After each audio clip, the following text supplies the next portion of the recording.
Eric at Works Connection here. Hey, today we have a brand new product that we've been working on. Probably the longest product we've ever had is product development, because back in the day, for the last 20 years plus, every time I got a new bike, I would shear up a piece of aluminum to use as a chain gauge. I'd put a minimum and maximum on it, and now we've created our own out of acrylic.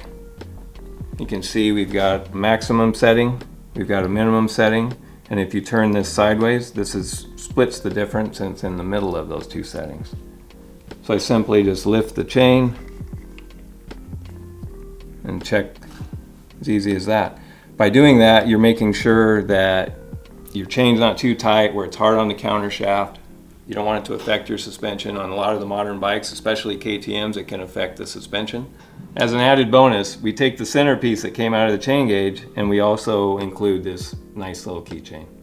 These are in stock now, so check them out on our website.